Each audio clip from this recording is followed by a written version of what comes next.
Vesh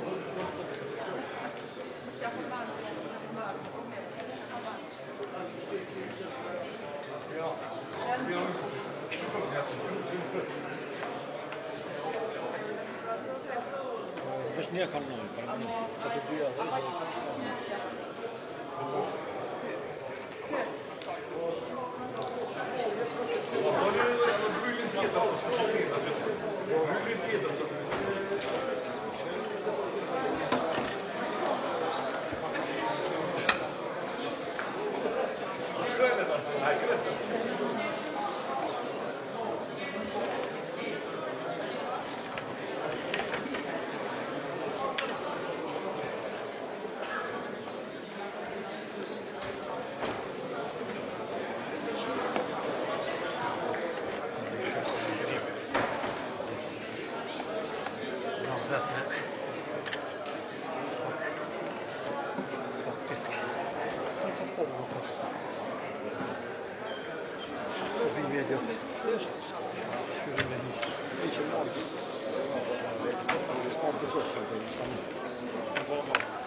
Şimdi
Zani vendet tuaja dhe nëse ndonjë deputet është dikon në kuvend ose në hapësirën e bifes, prapa I lutem të kthehet në sallë.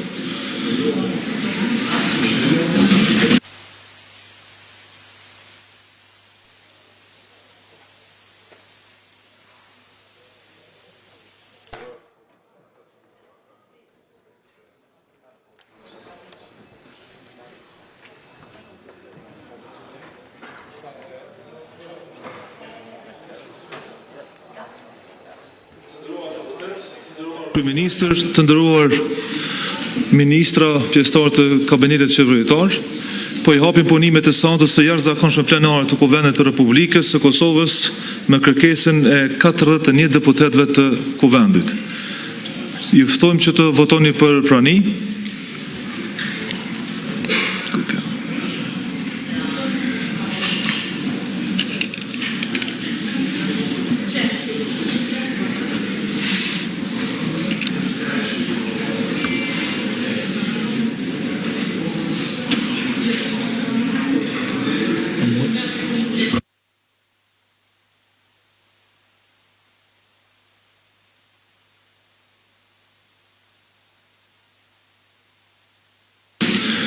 Mirë, me që na duhet të bëjmë një shmangje të procedurës, na duhet që të kemi minimumi gjatë të një deputet në salë, po presim edhe ndonjë nëse është afër dikon.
Për praninë e sallë.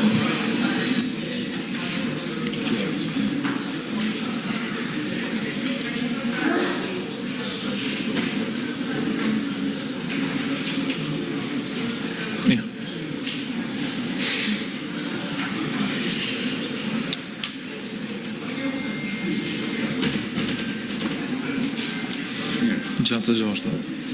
Gjatë gjashtë. Okej.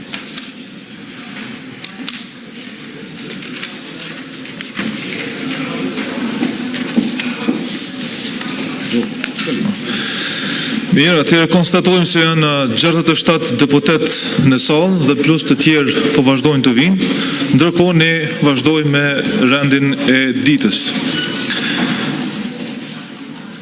Të nderuar deputet, 41 deputet të Kuvendit të Republikës së Kosovës në bazë të nenit 69 në paragrafi 4 I Kushtetutës së Republikës së Kosovës dhe nenit 68 paragrafi 3 të rregullorës së Kuvendit kanë parashtruar kërkesë për seancë të jashtëzakonshme plenare për shqyrtimin e propozim rezolutës për rritjen e çmimeve të naftës, mungesa e ndërhyrjes së qeverisë dhe ndikimi I drejt për drejt në koston e jetesës si dhe stabiliteti ekonomik I vendit. Për të shqyrtuar këtë propozim rezolut, duhet të bëhet shmangja nga afati I paraparë në nenin 52.1 dhe procedurën e parashikuar në nenin 58 të rregullorës së Kuvendit. Kuvendi me propozim të së paku 6 deputetëve vendos me 2/3 të deputetëve të pranishëm për shmangjen nga afatet procedurale të rregullorës. Shmangja mund të bëhet kur nuk bie në kundërshtim me dispozitat e Kushtetutës së Republikës së Kosovës. Në këtë rast, duhet të ftoj deputetin nga Lidha Demokratike e Kosovës që paraqet propozimin që shqyrtimi i propozim rezolutës të bëhet me shmangjen nga afati procedural i parapar me rregullorën e Kuvendit. Fjalën e ka shefja e grupit parlamentar, zonja Jehona Lushaku.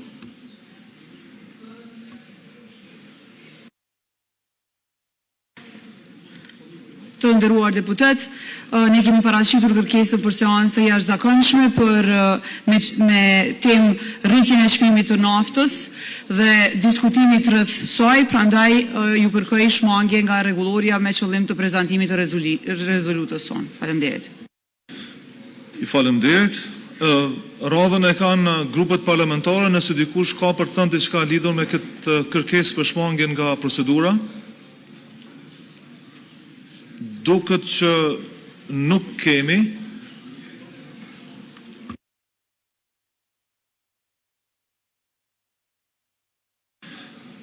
Atëherë, ju lutem regjia të hapni votimin për kërkesën që të bëhet shmangja e procedurës për këtë pikë të rendit të ditës.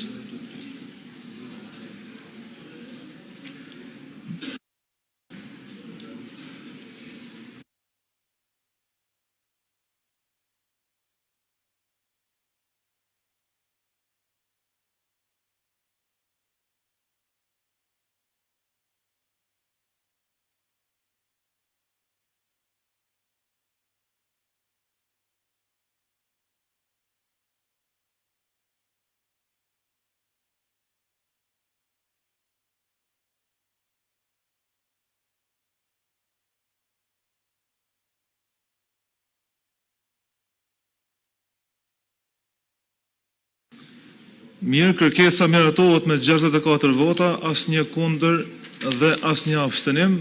Majoranca vazhdon të jetë gjeneroze në mundësimin e debateve parlamentare që kërkohen nga opozita.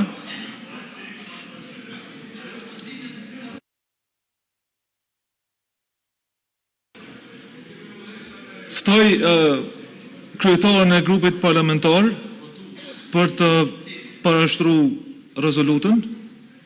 Dhe emër të deputetëve të nënshkrues që paraqet çështën për cilën është kërkuar seanca e jashtëzakonshme plenare.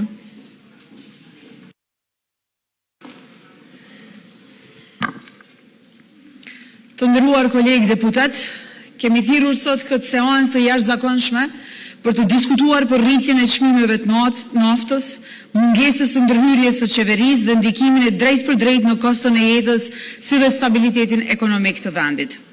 Kjo seancë e jashtëzakonshme, debat parlamentar, është e domosdoshme pasi që rritja e vazhdueshme e çmimit të naftës nuk është thjesht një lëvizje në treg, por është baza e një krize ekonomike dhe sociale me ndikim të drejtpërdrejtë në çdo familje dhe çdo biznes të Kosovës.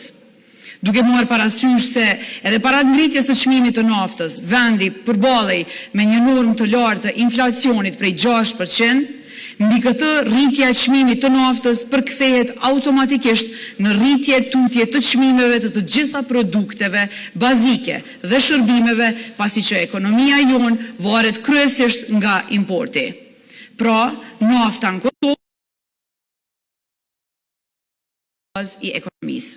Përkundër të gjitha këtyre, institucionet e Republikës Kosovës deri më tani nuk kanë ndërmarrë asnjë masë për të mbrojtur qytetarët, duke e lënë barrën e plot tek qytetarët.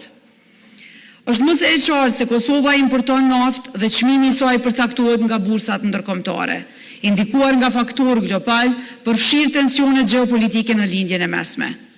Por për këtë, ne nuk e fajsojmë qeverinë, por përgjegjësia e saj fillon pikërisht këtu, në momentin kur kriza ndërkombëtare godet qytetarin. Qeveria nuk guxon të qëndrojë si spektatore dhe të përfitojë nga rritja e takseve në këto produkte. Rritja e çmimeve të naftës ka ndikuar në mënyrë të drejtpërdrejtë në rritjen e kostës së transportit, rritjen e çmimeve të produkteve bazë dhe uljen e fuqisë blerëse të qytetarëve. Andaj, kjo seancë sot është e domosdoshme për zhvillimin e një debati të mirëfillt, të gjerë parlamentar, lidhur me rritjen e vazhdueshme të çmimeve të naftës dhe efektin e drejtë për drejtë dhe të tërthort që kjo ka në jetesën e qytetarëve të Kosovës dhe në ekonominë e vendit tonë. Mbi të gjitha, për masat që duhet t'i ndërmarrë qeveria dhe t'i miratoj ky kuvend. Sot ne këtu do të adresojmë këtu shqetësime përmes një debati të hapur dhe të propozojmë masa konkrete për mbrojtjen e qytetarëve. Më lejoni që t'i përmend disa prej tyre. Mungesës së ndërhyrjes së institucioneve për uljen e mundshme të çmimit të naftës. Pavarësisht rritjes së çmimeve në tregjet ndërkombëtare, institucionet e Kosovës nuk kanë ndërmarrë masa konkrete për lehtësimin e barrës dhe nuk kanë përdorur instrumente fiskale për të amortizuar goditjen ndaj qytetarit dhe ekonomisë së vendit, duke përfshirë këtu uljen e aksizës dhe të TVSH-s. Ndikimi zinxhiror në çmimet dhe produktet bazë. Rritja e çmimit të naftës ka shkaktuar një efekt zinxhiror në ekonomi, rritje të çmimeve të ushqimeve, rritje të kostos së shërbimeve, rritje të kostos së transportit, ndërtimit dhe prodhimit. Kjo ka ndikuar në rritjen e përgjithshme të çmimeve dhe ka rënduar më së shumti familjet në Kosovë. Dhe në tre, masat e mundshme për mbrojtjen e qytetarëve, ulja e përkohshme e TVSH-s dhe aksizës, subvencionimi i sektorëve më të ndjeshëm përfshir bujqësinë dhe prodhimin, si dhe mbështetjen për transport publik. Mbi këtë bazë, grupi parlamentar i Lidhjes Demokratike të Kosovës propozon një sër masash të domosdoshme që qeveria t'i marrë me njëherë, por është i hapur edhe për propozime të tjera nga deputetët e pozitës dhe opozitës në mënyrë që të ndihmohen qytetarët dhe në këtë kohë duke pasur parasysh gjithashtu domosdoshmërinë e ruajtjes së stabilitetit buxhetor. Dhe më lejoni të nderuar deputet që me këtë rast përpara jush të paraqes tekstin e rezolutës të propozuar nga Lidhja Demokratike e Kosovës dhe përkrahur nga dy grupet të tjera parlamentare. Në mbështetje të neni 65, paragrafi 1 i Kushtetutës së Republikës së Kosovës, në neni 3, paragrafi 1.5 të rregullorës së punës së Kuvendit të Kosovës, në seancën e jashtëzakonshëm të mbajtur me 2 prill 2026, me propozim të deputetëve të nënshkruar, miratojmë këtë rezolut të Kuvendit të Kosovës me këto pika. Në 1, kuvendi kërkon nga qeveria uljen e përkohshme të aksizës. Qeveria duhet të aplikojë menjëherë ulje të aksizës nga 36 cent në litër në 20 cent në litër, me afat të përkohshëm deri në stabilizimin e çmimeve në bursat ndërkombëtare. Në 2, kuvendi kërkon nga qeveria ulje të përkohshme të TVSH-s në karburante. Duke qenë se 18% e TVSH-s është ad valorem, do me thënë rritet bashkë me çmimin, qytetarët paguajnë më shumë taks se sa rritet çmimi. Qeveria duhet ullë përkohësisht TVSH-n për naftë nga 18% në 8% deri në stabilizimin e çmimeve. Dhe në 3, kuvendi kërkon nga qeveria subvencionim të çmimit të naftës për sektorët më të ndjeshëm. Qeveria urgjentisht të gjejë forma për të subvencionuar çmimin e naftës për bujqit, bujqësinë, transportin publik dhe prodhuesit vendor. Kjo rezolut hyn në fuqi me njëherë pas miratimit në Kuvendin e Republikës së Kosovës. Tani ju ftoj që të vazhdojmë me debatin parlamentar.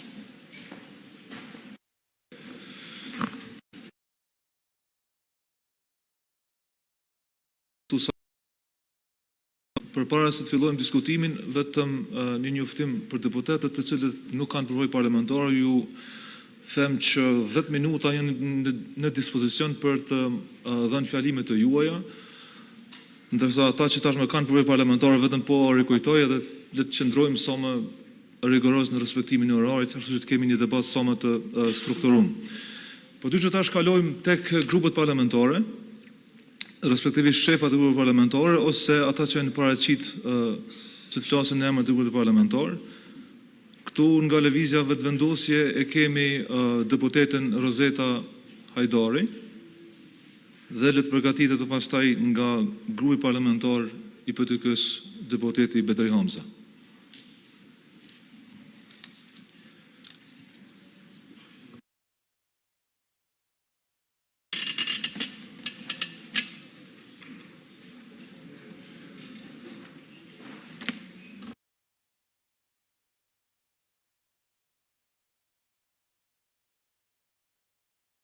Parlamentit, i nderuar kryeministër me kabinetin qeveritar, të nderuar deputet, të nderuar qytetar dhe media që jeni prezent.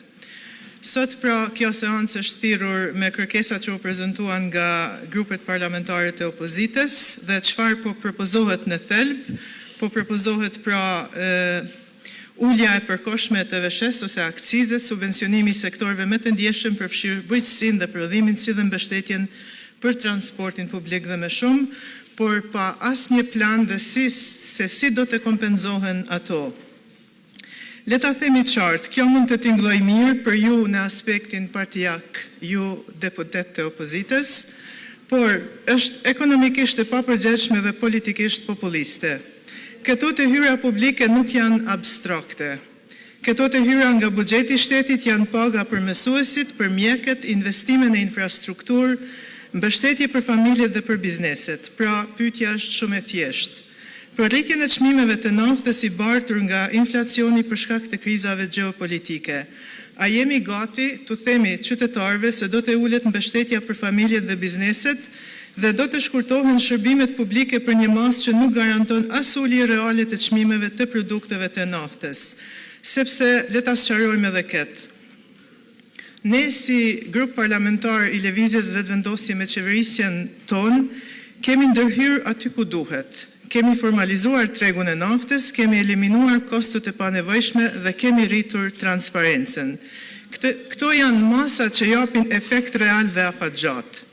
Të nderuar deputet, të dashur qytetar, në fillim të mandatit tonë qeverisjes nga Lëvizja Vetëvendosje ne u përballëm me një realitet të vështirë të trashëguar nga ju qeverisjet e kaluara. Keqpërdorimi dhe korrupsioni kishin zënë vend thellë në sektor të rëndësishëm të ekonomisë, si në publik ashtu dhe në privat.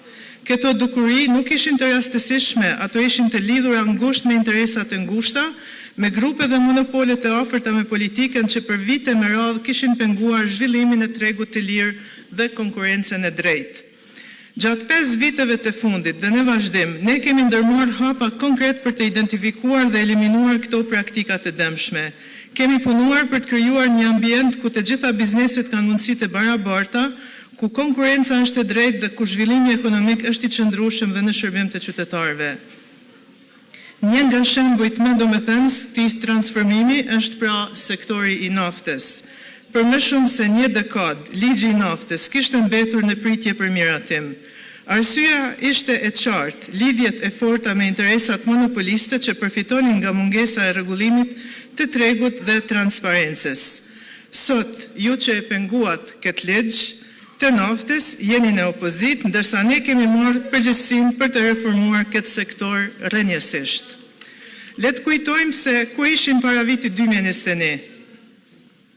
Vetëm gjysma e pikave të shitjes së produkteve të naftës ishin të licencuara, gjithsej 742 pika shitse me pakicë të produkteve të naftës. Tregu ishte i paformalizuar, i pakontrolluar dhe i padrejtë. Tarifat për licencim ishin të larta dhe të paarsyeshme, duke variuar nga 500 deri në 5.000 euro, ndërsa licencat kishin afat të vlefshmërisë vetëm për 2 vite, një barë e vazhdueshme për bizneset. Operatorët përballeshin me koste të shumta për çdo procedurë, nga marrja e mostrave te analizat laboratorike private, që kushtonin mesatarisht 600 euro një analizë, shpesh me standarde të dyshimta. Verifikimet kryheshin nga subjektet private trupa vlerësues të konformitetit, por me tarifa të larta dhe pa garanci për transparencë, pa garanci për standarde. Ndërkohë funksiononin 4 rafineri të ashtu quajtura, të cilat operonin jashtë çdo standardi dhe cenonin cilësinë e derivateve në treg. Ky ishte një sistem që favorizonte pakicën dhe dëmtonte shumicën, bizneset e drejta, të ndershme dhe konsumatorët. Sot, pas reformës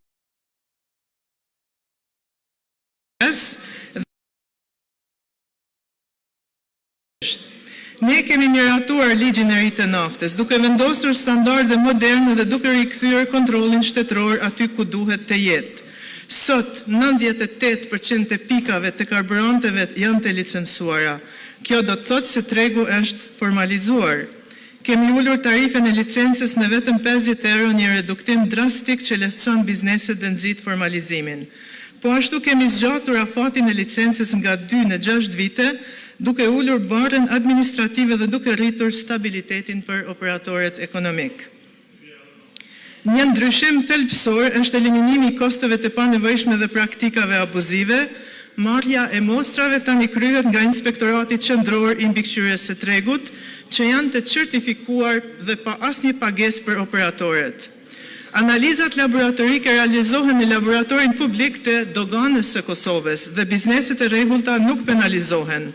Laboratori publik i doganës tashmë është i akredituar për një numër të konsiderueshëm parametrash, 13 për dizel, 15 për benzinën, me zgjerim të mëtejmë në vitin 2026, pra me 7 parametra shtesë për benzinë dhe 4 për dizel.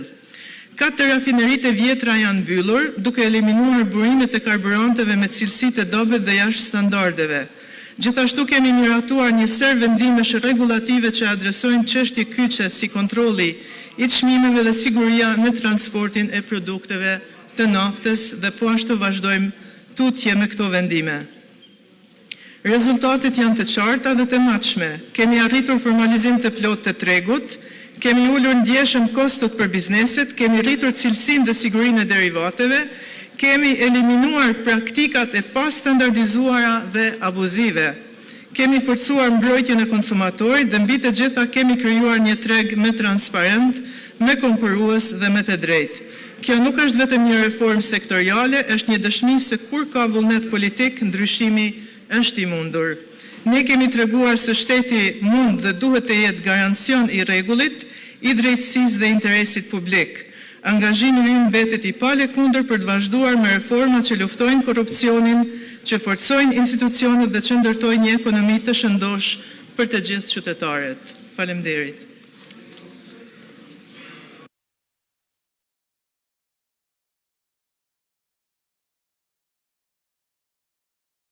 Le të bëhet pastaj gati deputeti Abdullah Huti. I lutem ndërkohë edhe një kërkesë për deputetët të cilët planifikojnë të marrin fjalën, ta bëjnë tashmë me pajisje atë, për ndryshe pastaj mund të keni problem. I nderuari nënkryetari i Kuvendit, i nderuari kryeministër, të nderuar ministra, të nderuar deputet.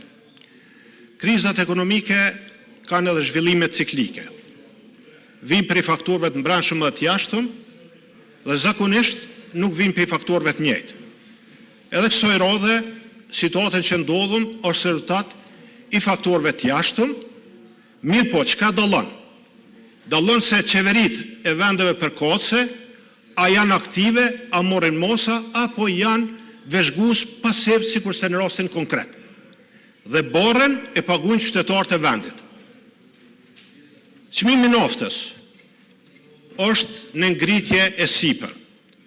Është një produkt i cili ka impakt në ngritjen e kostos të shumë produkteve tjera, qoftë në prodhim, qoftë në shërbime. Dhe për më keq, kur ndikon në rritjen e çmimit një produktit, mas një periudhe të caktuar kohore, mundet çmimi i atij i naftës se rezultat i ecurive në bursat e ndryshme me euro, po çmimi i produkteve që ngris rezultat i ngritjes çmimit naftës ngjelet i njëjtë.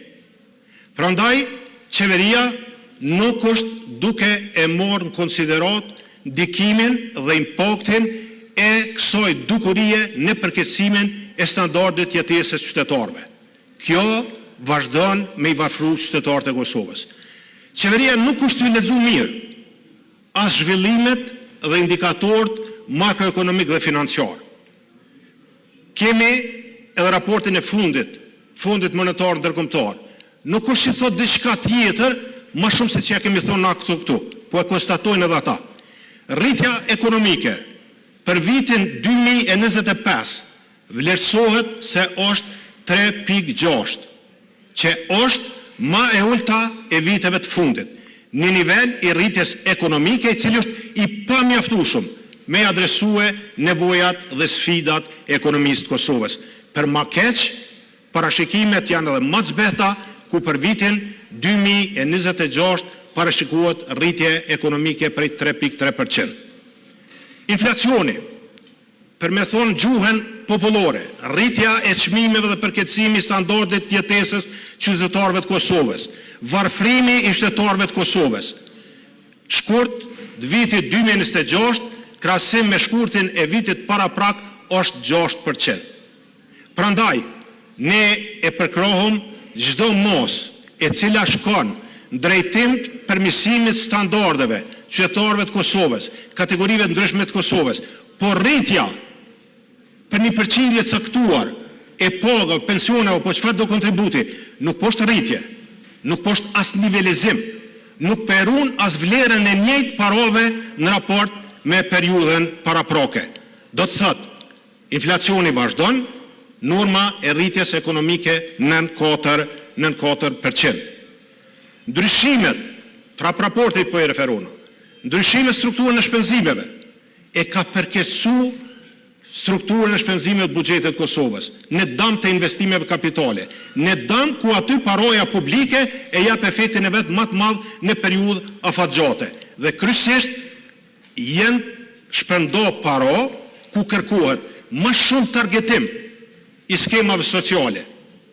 Jo vetëm me do paro për me konvertu në votë, po me targetu kategoritë, cilat i nxjerr prej asoj gjendje. Dhe për më tepër i referohet edhe me pos transparencë. Deficiti tregtar ka kalu 50%, mbi 6 miliard euro. Rritja e importeve 11%, ndërsa eksportet kanë shenu një rënje të lehtë prej 0,2%. Edhe kjo tregon se kjo qeveri nuk është duke përkujdesur për zhvillimin ekonomik, për standardin e jetesës, po është duke bo veprime veç qysh me i konvertu në votë. Blerjen e votës përmes paros publike. Sigurisht se të shpejt do të kemi një debat që ne do të kërkojmë shpenzimin e paros publike posaçërisht 3 muajin e fundit vitit kaluar. Se gjërat do të bëhen, kategoritë do të përkrohen, po do të bëhen me leq. Po, nëse morëm mosa në pjesën e politika fiskale, e zvoglojmë akcizën dhe të vëshën, kjo ka impact në të hyrat për buxhetin e Kosovës. Mi po buxheti i Kosovës, të hyrat për buxhetin e Kosovës, jenë planifikuar me çmimet e kaluara, jo me çmimet aktuale. Prandaj të hyrat janë të rrit si rezultat i rritjes së importeve në vlerë. Dhe nëse i krahasojmë vitin e kaluar, kemi pas rritje të përgjithshme të hyrave prej 8,1%, ndërsa rritja e importeve ka qenë 11%. Dhe këtu nuk kemi rritjen e të hyrave për buxhetin e Kosovës si rezultat i luftimit të informalitetit, po si rezultat i rritjes së importeve në vlerë. Dhe pjesëmarrja e investimeve kapitale ka ra vetëm në 21% nga sa ka qenë 27 deri në 30%.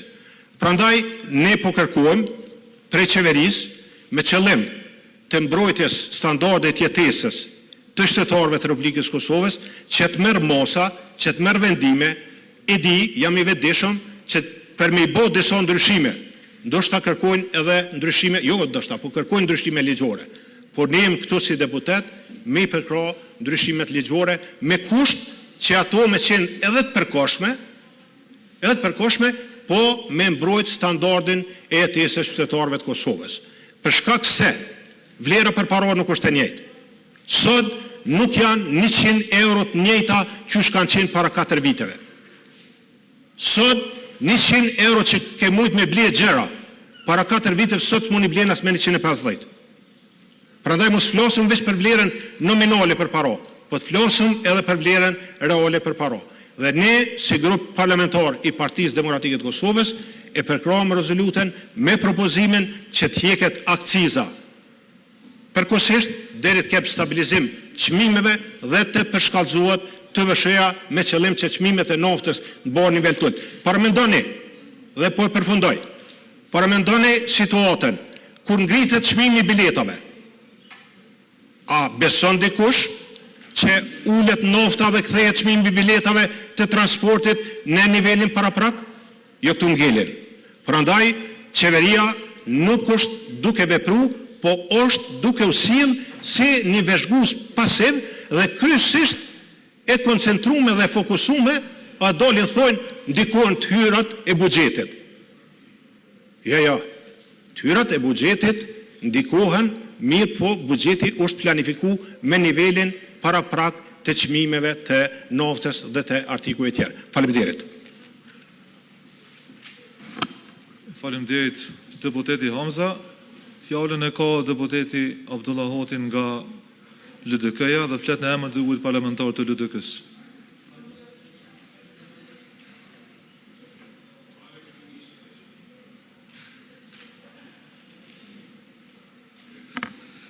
Faleminderit nën kryetari Kuvendit, nderuar kryeministër, anëtar të qeverisë, kolegë deputet.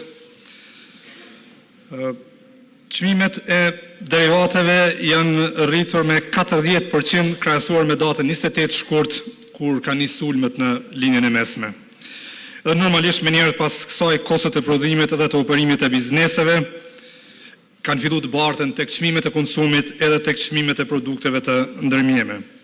Tani normalisht për shkak të integrimit të më të tregjeve globale, përvoja ka tregu që efekti zinxhiror është zbukurisht shpejt deri tek konsumatori i fundit dhe në mbar botën. Kështu pas një dyshim ne presim dhe në analiza të bazuara që kjo krizë do të rezultojë me çmime më të larta, të cilat do të stabilizohen në nivele më të larta, edhe normalisht me rritje ekonomike më të ulët. Dhe si rezultat gjitha ekonomit po i bën përgatitjet e duhura me masat më emergjente që duhet të ndërmerren në situata të tilla, në veçantë sa i përket rrugës së fuqisë vlerëse të konsumatorëve dhe uljen ose menaxhimin e kostos së bizneseve. Kosova nuk bërbën përjashtim nga ky rregull dhe ne pasojë kemi filluar të shohim gjërësisht. Nga praktikat ndërkombëtare bazuar në studime, krizat tilla, siç po ndodh tani, nuk i prekin gjitha vendit në mënyrë proporcionale, por kriza pra është asimetrike. Për dy arsye.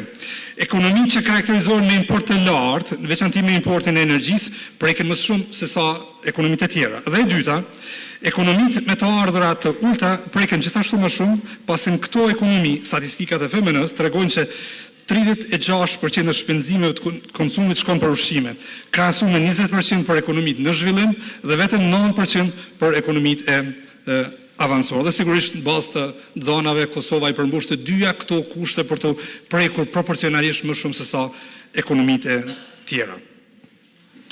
Tani për të përballur me këtë krizë, qeveria e Kosovës ka ndërmarrë vetëm një masë të vetme, që është përcaktimi i marzhës së fitimit për bizneset që merren me derivate.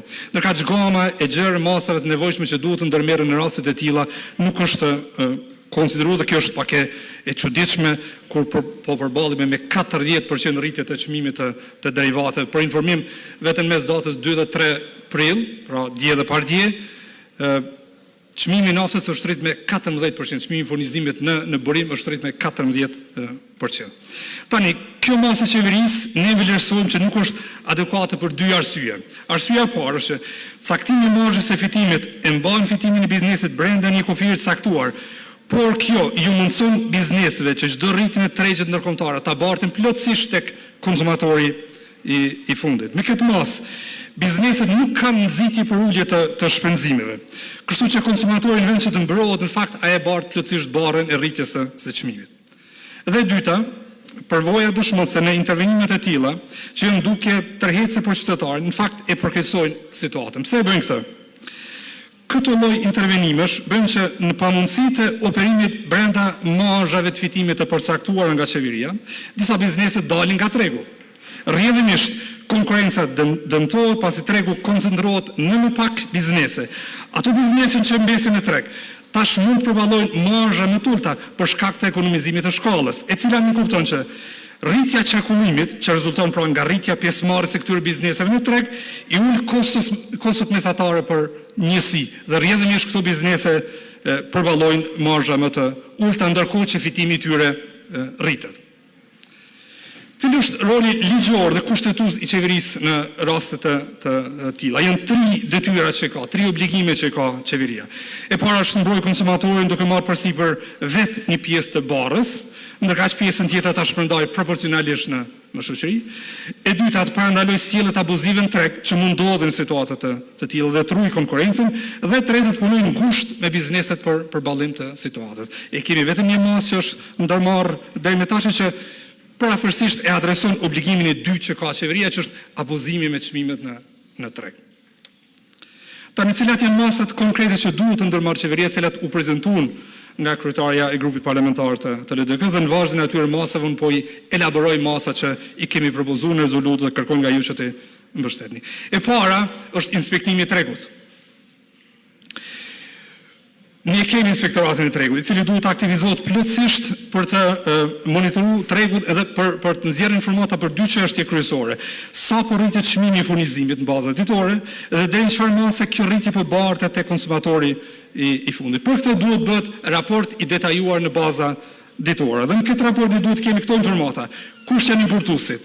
Çfarë sasie po importohen? Kush është burimi i furnizimit? Cilat janë çmimet furnizuese? Si po shpërndahen në tregun vendor? Cili është konsumi i fundit i derivateve që hyjnë në Kosovë? Këtë këto dhëna tash lehtësisht mund të digitalizohen dhe të bëhen të qasshme për gjithë qytetarët, dhe në një farë mënyrë të bëhet inspektor të bëhet secili qytetar në funksionimin e tregut të derivateve. Masa e dytë është parandalimi i sjelljeve abuzive në treg. Dhe ne kemi mekanizmin ligjor dhe kushtetues, që është mekanizmi i Komisionit të Konkurrencës. Rasti tipik që ka ndodhur tash, që është 40% rritje e çmimit të naftës, ky është momenti tipik pra që kërkon aktivizimin e Komisionit të Konkurrencës me masa parandaluese e jo me masa mandej të hetimeve ex post, edhe me masa penalizuese ndaj bizneseve. Masa e tretë është ulja e akcizës, siç u elaboru më herët edhe nga kryetari i PDK-s. Ulja e akcizës nuk ndikon në tyrat buxhetore, sepse tyrat buxhetore janë duke u rrit për shkak të rritjes së vlerës së shteti mbledh si TVSH në çmimin e rritur. Edhe këtu lehtësisht mund të menaxhohet dhe të balancohet ulja e akcizës me rritjen e tyrave nga mbledhja më shumë e TVSH-s që e arrin qeveria në këtë situatë. Dhe nëse kjo nuk funksionon, dhe hapësira këtu për të ulë çmimi i derivateve në treg është deri në 36 cent, pra deri në vlerën komplet të akcizës, mandej mund të kalojmë në pjesën e rishikimit të TVSH-s për ta mbajtur çmimin të pandryshuar. Një masë tjetër është mbështetja e grupeve të ndjeshme, kategoritë sociale në veçanti, por në veçanti tani në pranverë buqet. Duhet mendohet seriozisht, dhe ky ka qenë premtimi ka hershëm, që të subvencionohet nafta që përdoret për qëllime bujqësore. Dhëna që ka Ministria e Bujqësisë lehtësisht mund të përdoren për të bërë listën e bujqëve që subvencionohen për naftë. Dhe kjo mund bëhet në 2 mënyra, ose i subvencionojmë drejt bujqit për normativat për naftën që ata shfrytëzojnë për tokën bujqësore të punëve, e cila momentalisht subvencionohet, ose mund të heqim TVSH-n dhe akcizën në burim, në mënyrë që nafta që blehet nga bujqet të blehet pa akcizë dhe pa TVSH. Dhe masa afatgjat me cilën duhet të mendohet, që nuk e kemi adresu tash e sa vite në mënyrën e duhur, është ndërtimi kapaciteteve depozituese. Ka modele shumë të mira ndërkombëtarisht të ndërtimit të këtyre kapaciteteve, ose përmes shtetit, ose përmes investimeve publiko-private, ose përmes kontraktimit të sektorit privat për të mbajtur depozita të tilla. Ose duke hyrë në marrëveshje ndërkombëtare me vende partnerë ku ne mund të kemi qasje në rezervat e tyre në raste të tilla, normalisht duke bartë një pjesë të kostove që ato vende, ata partnerë pra kanë për ruajtjen e rezervave të tilla. Ju falenderoj për vëmendjen dhe ju ftoj që të mbështesni këto propozime. Faleminderit. Faleminderit deputeti Hoti për kontributin.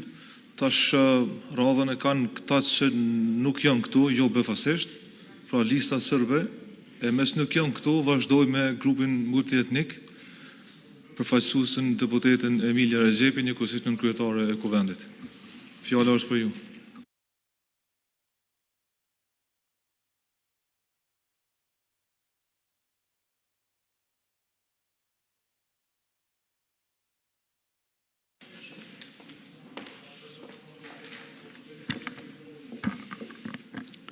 Poštovani predsjedavajući, premijeru vlade, gospodine Kurti, uvaženi ministre, poštovani kolege poslanici, dragi građani.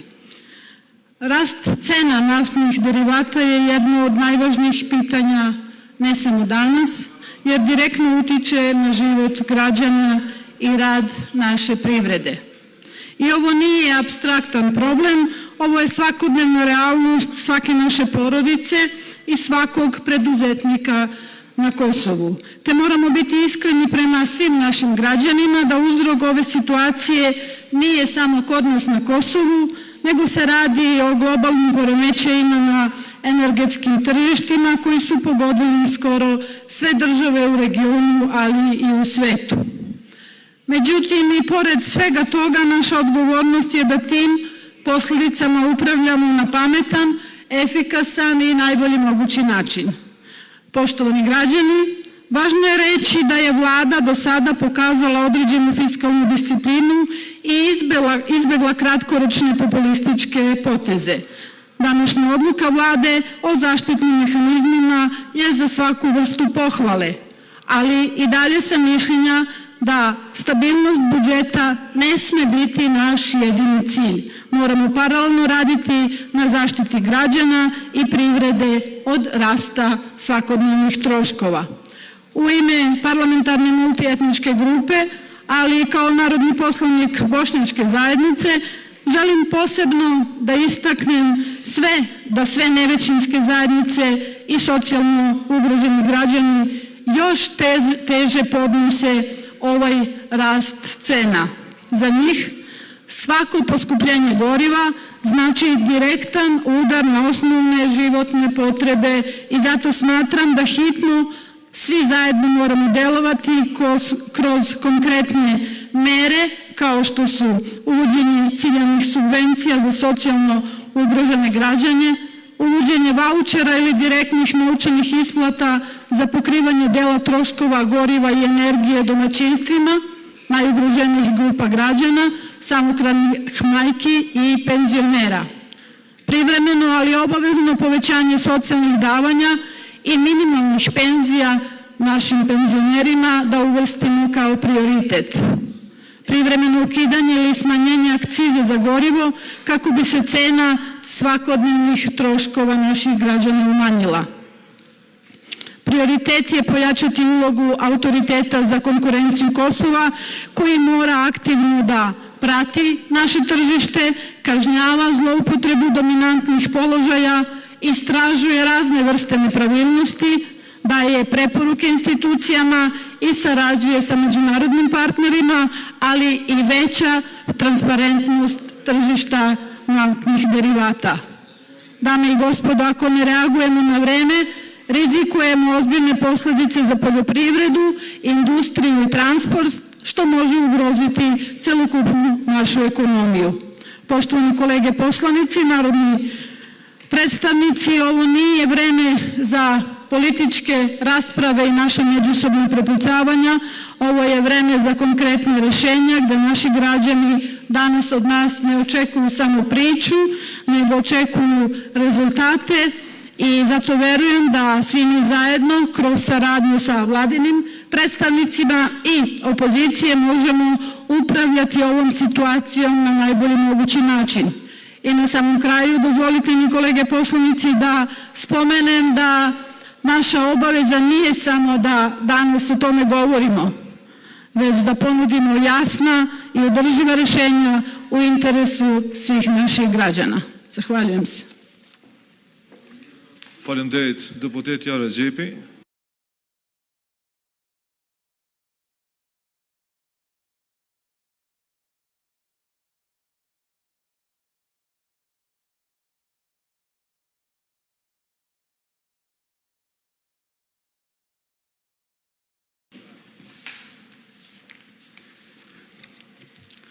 Faleminderit i nderuar kryetar, nderuar kryeministër, kabinet qeveritar, të nderuar deputet, qytetarë të Republikës Kosovës.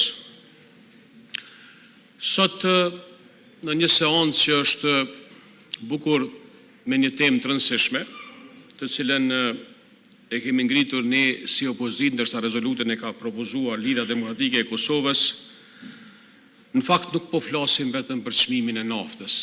Qofse lexojmë me kujdes temën e kësaj seance, këtu flasim për çmimin e naftës, flasim për reagimin e qeverisë ndaj një krize dhe mbi gjitha për barën e madhe që qytetarëve të Kosovës i ka ra nga një krizë dhe nga një ngritje bukur serioze, jo vetëm të çmimeve të naftës e të energjisë, mirë po të gjitha produkteve bazë që japin kuptim jetës secilës familje në Republikën e Kosovës.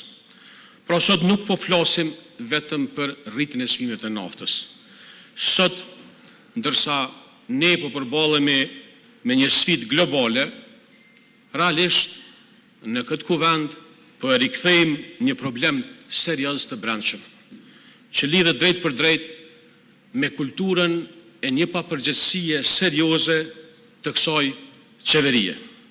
Pse?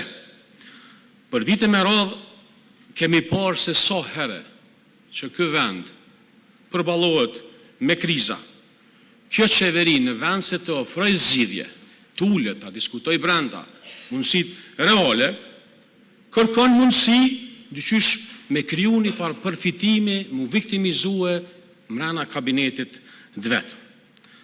Duhet me thonë hapur se krizën të cilën sot e kemi në Kosovë, kjo krizë është bara më e madhe për qytetarët e Kosovës, dhe se kjo krizë në farforme po kthehet në një mundësi prap të lojës së numrave, gjoja se për zhvillim ekonomik.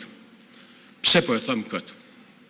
Po trajtojmë pak reagimin e aleancës për Adhmërinë e Kosovës, unë e përfaqësoj këtë subjekt politik, dhe ditë më parë me datën 23 mars, kam dërguar një letër tek ministrja përgjithëse, zonja Kusari Lila, dhe tek ministri i financave, duke elaboru 4 masa që janë bukur të rëndësishme me ndodhë, dhe që janë reale dhe që nuk e prekun në esencë atë që po quhet që dëmtohet shteti i Kosovës, aspekti i hyrave.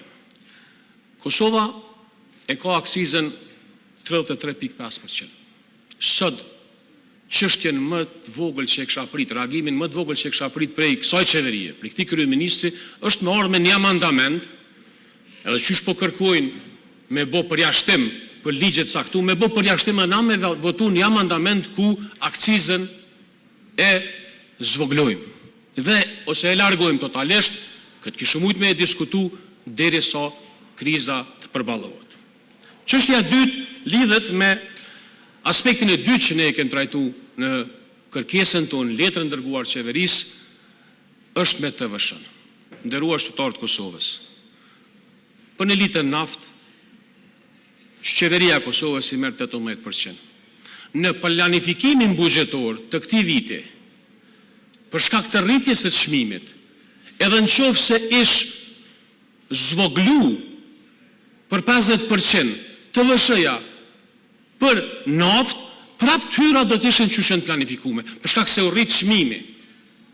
Pra po kuptoni që kur një efekt nuk do të kishte në buxhetin e Kosovës zvoglimi për 50% për shkak se është rrit çmimi i naftës. Dhe ai çmim po e bën që shteti është duke i marrë dikon rreth 65 cent për litër. Dhe këtë borë nuk pe merr qeveria, s'po don me marrë qeveria, po këtë borë po i thot pjalen qytetarëve të Kosovës. Ta shtrohet pyetja çka po bën qeveria. Hesht nuk vepron, ose në vend se me bunaj planifikim, në diskutim serios, improvizim, dalin konferenca për shtypje dhe tregojnë, do më thonë qysh jënë të mundu, po asnjë veprim konkret, dhe në vend se ta mbrojë qytetarin, ajo e lën qytetarin e Kosovës të përballet me tregun. E tregu shpesh është i pamëshirshëm. Kjo nuk është thjesht një mungesë reagimi, kjo është shkurt edhe shqip mungesë papërgjegjësie. Sepse duhet të jemi bukur të qartë. Kriza globale, krizën globale. Ne nuk mund e kontrollojmë, as Kosova, as kush tjetër. Por ne mund ta ndryshojmë mënyrën e menaxhimit shtetit duke vepruar në kriza. Ende gjut përfaqësuesen e vetëvendosjes ndërum deputet. Tha kjo është çështje populiste. Po akoma eksperta se ju për populizëm. Akoma eksperta vllon, çfarë do situote në 3 muaj para zgjedhjeve në formë populiste, s'keni lënë veprim pa marr për me ndiku drejt për drejt zgjedhje. Çfarë do veprimi? A ka çështje më populiste? S'po flasim për populizëm këtu. Këtu po flasim me gjetë një zgjidhje e cila e leton jetën e qytetarëve të Kosovës. Nderuar kolegë, është padyshim evidente se në secilin vend botës gjithkush është u mundu dyqysh me gjetë një mënyrë qysh me u zbut për kësaj krizë, se na se kem bërë këtë krizë, as Kosova, as shumë vende tjera. Po secili shtet është ka mundohet, e keni po. Italia ka marrë vendim për një pako. Shponja ka marrë vendim 5 miliard euro platform, pako për qytetarët e Kosovës. Kanë marrë veprime vendet e rajonit, Maqedonia e Veriut, Malizi, Shqipëria. Të gjitha kanë marrë mos. A bën me ditë vëllai pse na? A na jem vani më i poshtë në Evropë s'po morën veprima? Apo ja u kalkuloj, veç me marrë një kalkulator mi u kallëzu që nëse zbrit një 50% të vëshën, e pres ministrin e financave me ma kundërshtu këto, a janë tyrat e njëjta për shkak se çmimi u rrit. Dhe pse s'më bëni këtë çështje? Çështja tjetër që po mendoj duhet me trajtu tash prej perspektivës së dytë që e kemi në këtë seancë, ka të bëj drejt për drejt me gjendjen ekonomike dhe sociale në vend. Pra kjo situatë, nderuar deputet, nuk është më vetë çështje ekonomike, po fiton një firmë, po fiton një korporat, po hub qeveria, mo nuk është çështje ekonomike, situata në Kosovë është alarmante, urgjente. Kjo situatë ka të bëj drejt për drejt me situatën sociale, njerëzit që janë në punë, janë bora social, e ata që nuk janë punë, ata do të thotë janë në mëshirë të Zotit, ati kofshëm fal. Nuk janë në mëshirë të shtetit. Duke po këtë situatë kështu, ajo që kisha me thonë, është që nëse se mos të rrim spektator, nuk guxon qeveria e Republikës Kosovës pa pas reagim konkret. Reagimi konkret është që nesër e ndikon drejt për drejt në çmimin e naftës, e rrjedhimisht në mënyrë zinxhirore, nafta dhe energjia ndikon në zbritjen e çmimeve, në biletat më të ulta transportit, në tryezë më shumë ushqim, e shumë e radhë. Çështjen e fundit që po du me ngrit në këtë debat, veç merrni ju lutem, Oda Ekonomike e Kosovës e ka publikuar një raport sa i përket zhvendosjes së kapitalit jashtë vendit, i cili është tregues i drejt për drejt i humbjes së besimit të njerëzve të këtij vendi me investu në Kosovë. Cilat janë dhonat? Investimet kanë arritur në 366,9 milion në vitin 2025. Kjo përfaqëson, domethënë, dikun rreth 63,6% krahasuar me kur e ka marrë qeverinë Zoti kryeministër Albin Kurti. A jeni të kuptu që na po lypo me marrë investime nga jashtë, e kapitali jonë ka imshelin fabrikat tona, e jonë ka shkuj në vene rajon, edhe mbi 63,6% e këtij kapitali ka shku për 5 vjet. Këto janë dhona të odës ekonomike, nuk janë dhona të politike as partijake. Duke qenë se jemi në këto rrethona të një bukur të një situate serioze, e ftoj kryeministrin, ministrin e financave dhe ministrin e tregtisë të ulen dhe të bojnë urgjentisht amandamentimin e ligjit, ta sjellin amandamentin për akcizë dhe urgjentisht ta zvoglojnë të vëshën për shkak se nuk hub asnjë cent qeveria e Kosovës, po e pres Zotin e Kuran Murati thet të kundërtën. Ju faleminderit. Ju faleminderit për kontributet e Zotit Tahiri. Fjalën e ka tash Kuran Murati në emër të qeverisë së Kosovës.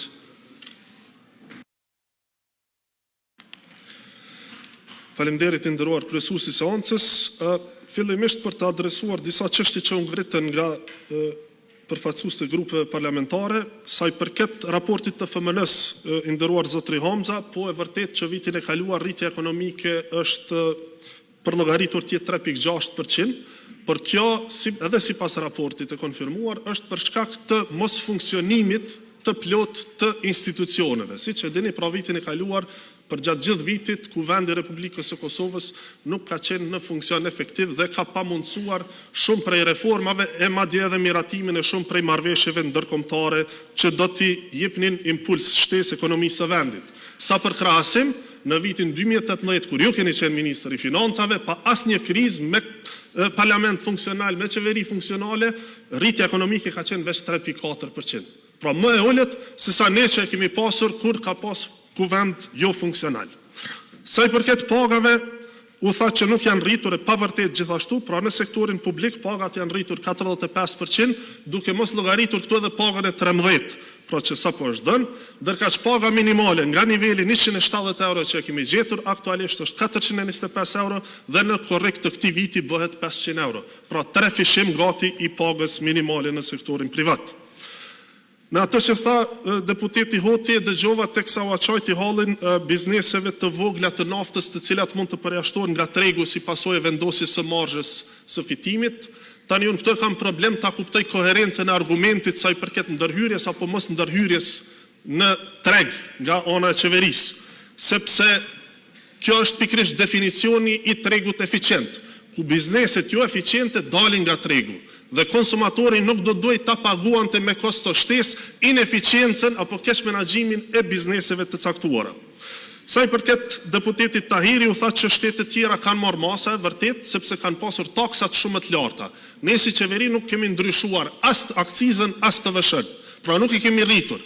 Dhe nëse në Shqipëri, për shembull, çmimi ka shku mbi 2 euro litri, pra atje është marrë një masë që momentin që çmimi te kalon 2 euro e 20 cent, akciza do të ullet për 8 deri 9 cent për litër. Do me thonë, mbi 2 euro e 20 cent nëse shkon çmimit, lutem qetësi. Sa i përket çështjes që u tha propagandës, po ashtu që bizneset po ikin nga Kosova, pra u tha që po mbyllen fabrika, po shkojnë në vendet të rajonit. Gjithashtu e pavërtet. Është ke tjetër gjë nëse bizneset e suksesshme në Kosovë rriten dhe tani vazhdojnë të rriten edhe në vendet të rajonit. Pra rrisin investimet edhe në vendet të rajonit. Për ndryshe çfarë logjike pas ka nëse po thu që po ikin prej çmimit të naftës bizneset në Kosovë e po shkojnë në Shqipëni ku çmimi i naftës është një 50 cent më i shtrejt për litër. Cila është logjika këtu? Do të thonë nuk ka logjik këtu. Prandaj është e pasakt. Sa i përket çështjeve tjera, pra përveç sepse po duhet kemi kujdes edhe si qeveri, se nëse po mbështesim qytetarët, po quhet blerje votës dhe populizëm. Nëse nuk i mbështesim, po thuhet qeveria s'po bën asgjë. Tash po na kërkohet që të mbështesim, por jam i sigurt që kur ta sjellim pakon mbështetëse këtu në kuvend, do ta quani përsëri blerje të votës, apo jo. Pra unë pres që ju s'paku ta mbani konsistencën brenda këtij muaji, që kur ta sjellim pakon mbështetëse, ta votoni dhe ta mbështetni edhe ju. Sa i përket argumenteve tjera që u paraqitën, u përmend disa herë argumenti që nuk qëndron se qeveria nëse ul taksat tash, nuk humb për shkakun që ka rritje të çmimit dhe kësaj mbledh më shumë TVSH. Kjo mund të thuhet në suaza apo vetëm nga ata ekonomistë të cilët nuk e kanë njohurinë e thellë sa i përket edhe koncepteve tjera bazike ekonomike siç është elasticiteti i çmimit. Pra, është koncept bazik për ekonomi,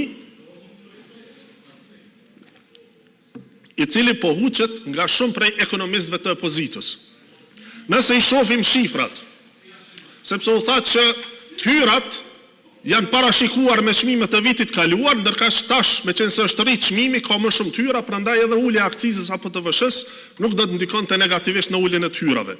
Të dhënat zyrtare, pra nga dogana, tregojnë që për vitin aktual rritja e hyrave është vetëm 5.6%, ndërka që buxhetuar tek tatimet indirekte, pra ku bëjnë pjesë akciza dhe TVSH-ja, është 11.3%.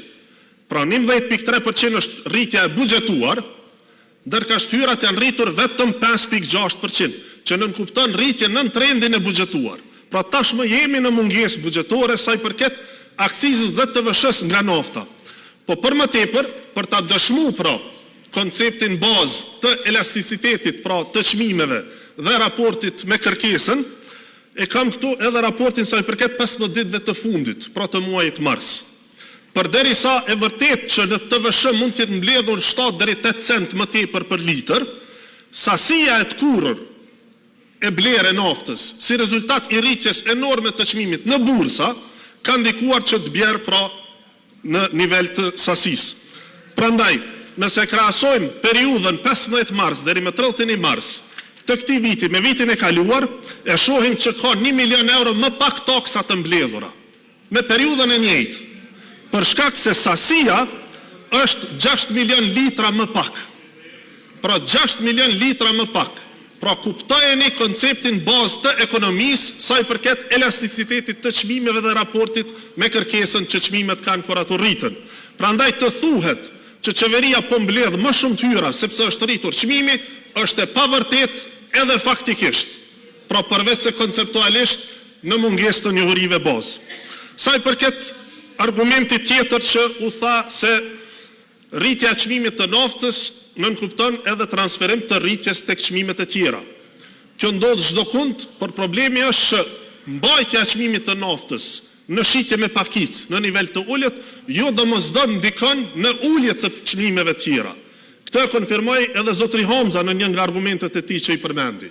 Pra, nuk ulet apo përderisa shteti, qeveria nuk ka mekanizëm kontrolli për të mbajtur tavane apo marzha të fitimit tavan edhe në gjitha produktet tjera, është e pamundur që ajo të reflektohet në ulje apo në mosrritje të çmimeve të tjera.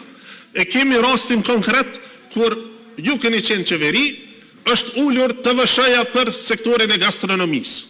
Pra ka qenë e ulur nga 18% në 10% për një vit. Asnjë çmim nuk është ulur në gastronomi. Përkundrazi, kur është rikthyer pastaj TVSH-ja në 18%, ka pasur një val e rritjeve të çmimeve në gjithë sektorin. Kemi ngjashëm edhe situata të tjera sa i përket përpunuesve të miellit apo mullive.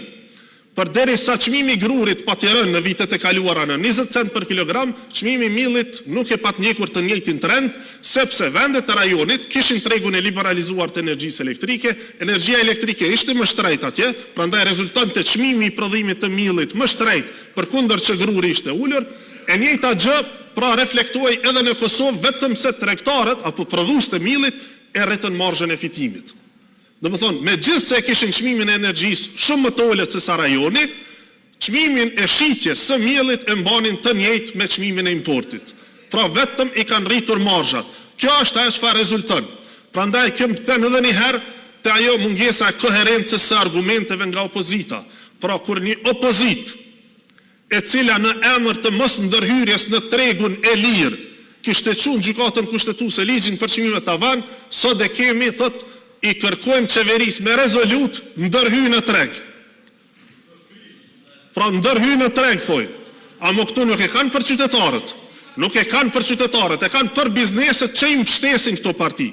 Sepse për qytetarët, ulja për 16 cent e akcizës, për një familje që merë shpenzon 50 litra në mujt naft, përkthehet në 8 euro. Pra 8 euro. Juve ju kujtohet që kur ne kemi fillu shtesat e fëmijëve me ka 10 euro në mujt, janë po këta që pa të thonë janë vitra, janë limosh 10 euro. Ndërka që propozimi tyre tash është të uleni akcizën, leti fitojnë familjet ose leti kursejnë 8 euro në mujt, ndërka që për shtetin kjo përkthehet në 10 milion euro më pak në mujt hyra. Pra 10 milion euro më pak. Prandaj edhe njëherë duhet të kemi parasysh cilat janë fakte, cilat janë argumentet, pra të flasim me fakte. 8 euro në muaj është ajo çfarë ju po propozoni t'ju kurseni familjeve. Ne i kemi mbështet me shumë më shumë. Kur ne ju kemi nda 100 euro, ju keni thonë është limosh. Kurse tash propozimi është 8 euro. Pra kjo është çfarë duhet të kemi parasysh familjet. Patjetër që ne jemi përkujdesur në vazhdimsi që të ofrojmë mbështetje për gjithë qytetarët. Madje shpeshherë kemi ofruar edhe masa permanente. Për shembull, siç është çështja e pakos mbështetëse apo programit për subvencionim të energjisë elektrike për familjet e cënueshme. Janë mbi 90.000 familje që përkrahen nga ky program. Tani nëse shtetet e tjera nuk e kanë për këtë program dhe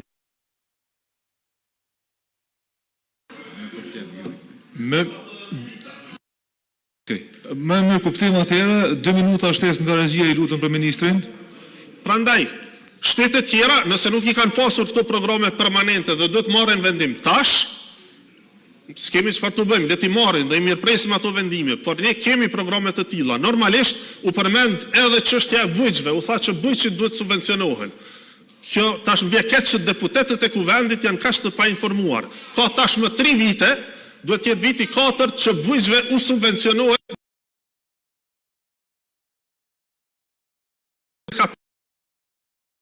50 litra naftë për hektar të mbjellur që u subvencionohet bujqve përmes programit të subvencioneve direkte nga Ministria e Bujqësisë.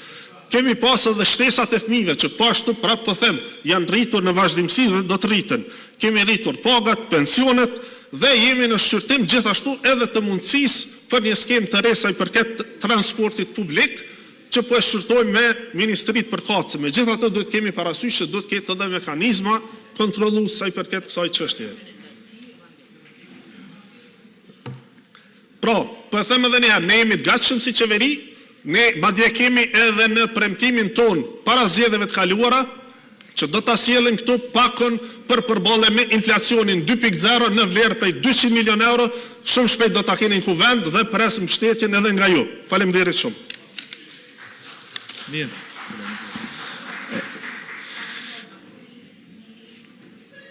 Nuk ka veç njohje bazike të koncepteve të thella, po ka dhe njohje thellë për koncepte bazike, zotë Shoh.